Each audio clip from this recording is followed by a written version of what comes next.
ये भी युवा हैं जो मुझे कमेंट कर रहे थे कि गुरुजी हमें कोई जानकारी प्राप्त नहीं हो रही है, थोड़ा सा मार्गदर्शन करें। कुछ विषयों को लेकर मैं आया हूं जो अति महत्वपूर्ण है आप लोगों के लिए। बुंदेलखंड एकेडमी का जो योगदान है वो हमेशा आप लोगों के लिए रहेगा और वही योगदान देने का अब हमारा समय आ गया है। मैं बात कर रहा हूँ फिजिकल की। बहुत सारे बंदे कमेंट कर रहे हैं, फ़ोन कर रहे हैं, गुरुजी हम आना चाहते हैं। तो अब 12 तारीख से आपके लिए हमारे द्वार खुल चुके हैं। आप जब चाहो बुंदेलखंड एकेडमी ज्वाइन कर लो, लेकिन शर्त और कंडीशन वही रहेगी, पहले फ़ोन करके आएँ। एक दिन पहले फ़ोन करें कि हम आ रहे हैं, इसलिए हम आपकी व्यवस्था सुरक्षित रूप से अच्छे से कर सकें। मैं फिर से बोल रहा हूँ, 5 दिन 4 दिन 8 दिन के लिए मत आना, क्योंकि आप यहाँ पर आओगे तो हमारा जो हॉस्टल है वो किराए से है।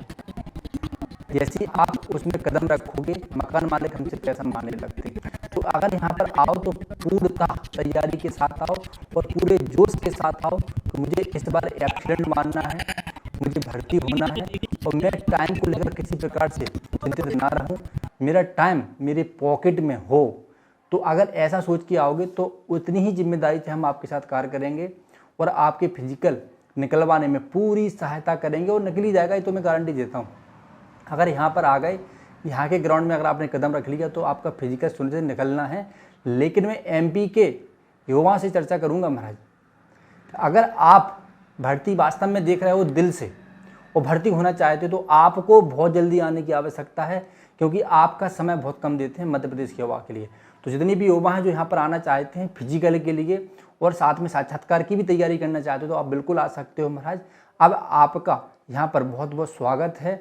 कभी भी मुझे कॉल कर लेना, एक दिन पहले कॉल कर लेना। मैं लेकिन कंडीशन वही है, 3-4 दिन के लिए घूमने मत आना, प्रॉपर तरीके से अपनी व्यवस्था के साथ आना यहाँ पर, ठीक है महाराज। चलो अब हम बात करेंगे महाराज अगला जो हमारा विषय है। बहुत सारे बंदे बोल रहे हैं गुरुजी जो अनुकूलनशीलता है क्या उसके नंबर उसमें जुड़ेंगे। एक बंदे ने आज हमारी क्लास में भी यही प्रश्न पूछा था।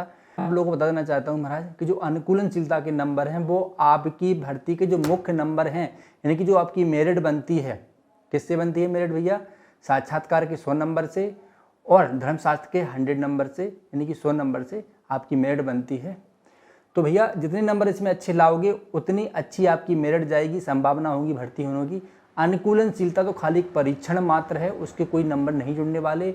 आपका सामान्य ज्ञान का जो विषय है उसके बिल्कुल भी नंबर नहीं जुड़ने वाले, खाली वो पास मार्किंग आपको मांगते हैं हमेशा की तरह महाराज। मैं फिर से कहना चाहता हूँ जितनी युवा क्वालिफाई हैं किसी भी प्रकार से महाराज, किसी भी प्रकार से कोई कमी ना रखें। अगर आप अभी भी भ्रमित हो कई विषयों को लेकर, जैसे मेरे पास एक फ़ोन आया, गुरुजी हमें तैयारी करनी है। जब भी कोई बंदा हमसे तैयारी पूछता है तो आप लोगों को ये अनुभव होगा कि मैं सबसे पहले यही पूछता हूँ कि आपकी क्वालिफिकेशन क्या है। मैं नहीं चाहता कि बुंदेलखंड एकेडमी से ऐसे बंदे जुड़ें जो बीएससी किए हैं या जो अभी भी भ्रमित हैं कई प्रकार से, और उनकी हम मेंबरशिप करा लें और फिर उनको हम तैयारी कराएं। यानी कि ये हमसे महाराज मोह माया कोई झूठी सारी चीज़ें हमसे होती नहीं है। हम बंदे को पहले ही मना कर देते हैं कि पंडित जी आप हमसे नहीं पढ़ पाओगे, ना हम आपको पढ़ाएंगे, फालतू में क्यों पढ़ाएंगे।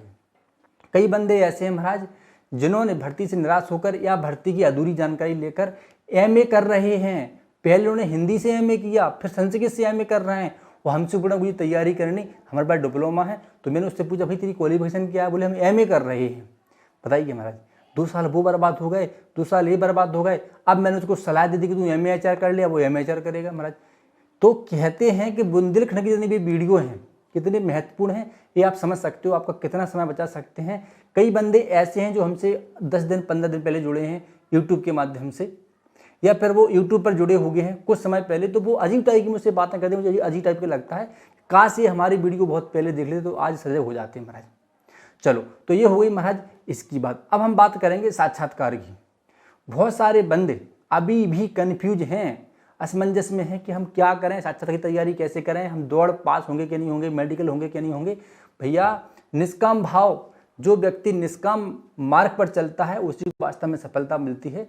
फल पाने के लिए जो भी संभावना बने उसको स्वीकार करो महाराज। तो मैं सभी बंदों से यही कहूँगा कि साक्षात्कार की पुरजोर तैयारी करें, अच्छी तरीके से तैयारी करें।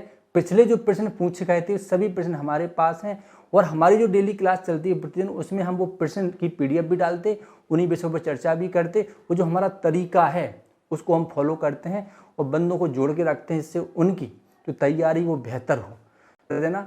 अब मैं एक बात और करना चाहूँगा, जितनी भी युवा हैं जो मुझसे पूछ रहे हैं गुरुजी हमसे 4 चक्कर नहीं मारे जा रहे, हम क्या करें, हपानी आ जाती है हमको, जल्दी थक जाते हैं, पैर कांपने लगते हैं। तो मैं सभी युवाओं से कहूँगा, देखो भैया कुछ चीज़ें हैं जो मुझे मर्यादा में रहकर बोलनी पड़ती हैं, लेकिन मैं तब भी आप लोगों से कहूँगा क्योंकि ये जानकारी आपके लिए बहुत आवश्यक है।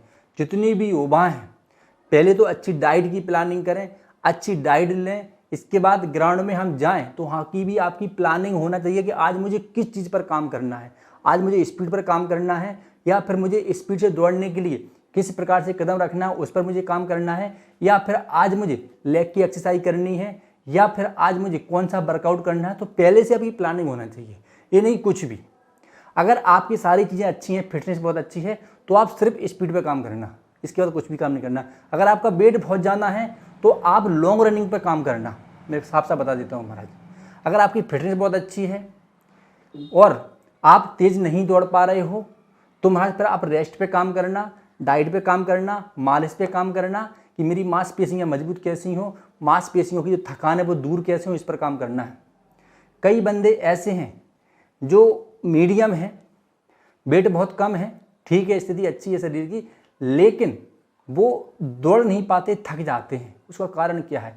तो महाराज गर्मी बहुत पड़ रही है, मैं पहले से बोल रहा हूँ कि नींबू पीते रहो। इसके अलावा मैं एक टिप्स और देना चाहूँगा उन बंदों को, देखो भैया रात को 10 बजे से पहले सो जाओ, सुबह 4:30 बजे जाओ, हल्का हल्का वर्कआउट करना है और जिस पर काम करना चाहते हो, स्पीड पर या फिर फिटनेस पर, देखो सबसे पहले हमारी जो प्राथमिकता होती है वो होती है हमारी फिटनेस। अगर आपकी फिटनेस अच्छी नहीं होगी तो आपका शरीर कितना भी अच्छा देखिए महाराज बाहर से, आप फिजिकल पास नहीं कर पाओगे। इसलिए सबसे पहले बंदे को अपनी फिटनेस पर काम करना होता है। फिटनेस का मतलब होता है कि 4 राउंड मार दो, अब थक्यो ना। फिटनेस का मतलब होता है कि 2 घंटे अगर हम वर्कआउट करें तो कर लें। फिटनेस का मतलब होता है कि हम बंदों को काट सकें, हम स्प्रिंट मार सकें।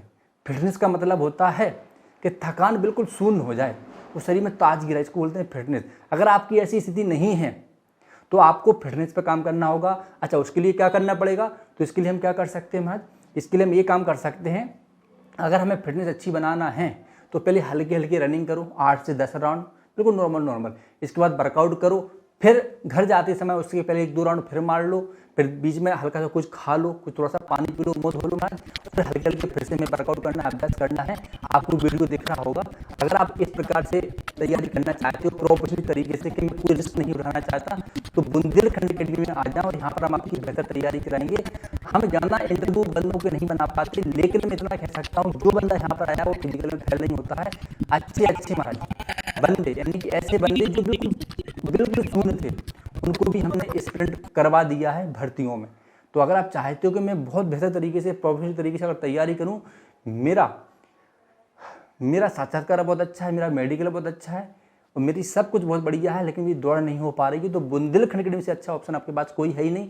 मैं फिर से बोल देता हूँ, यहाँ पर आओगे तो आपको एक कमरा मिलेगा, उसमें बेड मिलेगा, बेड यानी कि आपको गद्दा मिलेगा, बेड नहीं मिलेगा, पंखा मिलेगा, और फिर बकाया चीज़ें मैंने बताई दी थी महाराज आप लोगों को। एक इसके पीछे मैं लाइव आया था, उसमें भी बहुत सारी चीज़ें पड़ी हैं, तो वहाँ से भी आप सुन सकते हो उस वीडियो में। फिर बंदा जिस भी समस्या से जूझ रहा है वो इस नंबर पर कॉल कर सकता है, हमसे संपर्क कर सकता है। एक बात और कहना चाहूँगा, बहुत सारे बंदे अभी भी ऐसे हैं महाराज जो अनभिज्ञ हैं, जिन्हें वास्तव में सही जानकारी नहीं है, लेकिन जोश बहुत है उनके अंदर और योग्यता भी बहुत है, लेकिन उनके पास डिग्रियाँ नहीं है प्रॉपर तरीके से, अभी भी टेंशन में है। तो उनसे मैं कहना चाहता हूँ, पहले अच्छे से हमारी वीडियो देखो, सही क्वालिफिकेशन जानो, अगर पे होती क्वालिफिकेशन क्या है, इसके बाद सही सिलेबस क्या है और क्या क्या टास्क होते हैं, क्या क्या गतिविधियाँ होती हैं, क्या क्या वो दक्षता मांगे, इसकी प्रॉपर आपको जानकारी बहुत आवश्यक है। तो जो नए नए बंदे, मैं उनसे कहना चाहता हूँ कि भैया अगर आप नए हो, अगर आप चाहते हो कि पूरी फुल एक वीडियो बनाऊँ मैं, तो इसके नीचे कमेंट कर देना, उस पर मैं जरूर आप लोगों के लिए एक वीडियो बनाऊँगा महाराज। मैं फिर से कहना चाहता हूँ, समय की बचत करें, अपनी एनर्जी का सही उपयोग करें, फालतू एनर्जी ना करें, फालतू एक्सरसाइज, फालतू रनिंग या फालतू गपशप ना करें जिससे आपकी एनर्जी लॉस हो। तो सभी युवाओं से मैं विशेष तौर पर आग्रह करूंगा, जितने भी आरडीसी के हमारे भाई हैं जो हमसे जुड़ना चाहते हैं, ऑनलाइन क्लासेस के माध्यम से इस नंबर के माध्यम से जुड़ सकते हो। आप चाहते हो कि यहाँ पर आके हम तैयारी करें, यहाँ पर भी आप आ सकते हो। तो हर प्रकार की सुविधा आप लोगों के लिए हम देने का प्रयास करते हैं। तो जितने भी युवा हैं जो बुंदेलखंड अकेडमी से जुड़ना चाहते हैं, उनसे मैं यही बात कहना चाहता हूँ, समय रहते आप बुंदेलखंड जुड़ जाइए और बेहतर से बेहतर तैयारी करने का प्रयास करिए। फाइनली आखिरी में एक बात और कहूँगा, जितनी भी युवा हैं, हर युवा के अंदर कोई ना कोई क्वालिटी होती है भर्ती होने की। लेकिन उसमें निखार वो नहीं ला पाते हैं। अगर उनको अपना आकलन करना है, निखार लाना है या फिर वो योग्यता हासिल करना है जिससे आप भर्ती हो जाओ, तो बुंदेलखंड के लिए अच्छा ऑप्शन आपके पास नहीं हो सकता। मैं कोई प्रचार नहीं कर रहा हूँ, मैं आपको एक तरीका बता रहा हूँ महाराज। बहुत सारे बंदे ऐसे हैं जो पिछली बार मेडिकल में बाहर हो गए और घर बैठ गए। उनको ये नहीं पता कि तो टेम्परेरी चीज़ थी, इसका तो हम इलाज भी करवा सकते थे। एक बात और मैं बोल रहा हूँ, जिसके कान में, फिर से बोल रहा हूँ, सफ़ेद दाग है, वो बंदा ऑपरेशन करा के भर्ती हो सकता है। जिस बंदे के कान में छेद है वो उस छेद को भरा सकता है, वो भर्ती हो सकता है। जिसका कोई ऑपरेशन हुआ है वो चिंता नहीं करे, वो भर्ती हो सकता है। किसी ने 4 शब्द बोल दिया उसको मान लेते हो चलते फिरते महाराज, तो ऐसा नहीं होना चाहिए। सभी वहाँ से कहना चाहूँगा, ये वीडियो आपको कैसा लगा आप लोग कमेंट जरूर करना। कोई समस्या हो तो आप लोग हमको बताना, हम उस पर वीडियो बनाएंगे। और फिर से कहना चाहता हूँ कि जो हमसे जुड़ना चाहता है, अब समय कम है हम लोगों के पास, जुड़ना है तो अभी जुड़ जाइए और बेहतर से बेहतर आपके साथ हम काम करने का प्रयास करेंगे। जय हिंद, वंदे मातरम, जय श्री राम।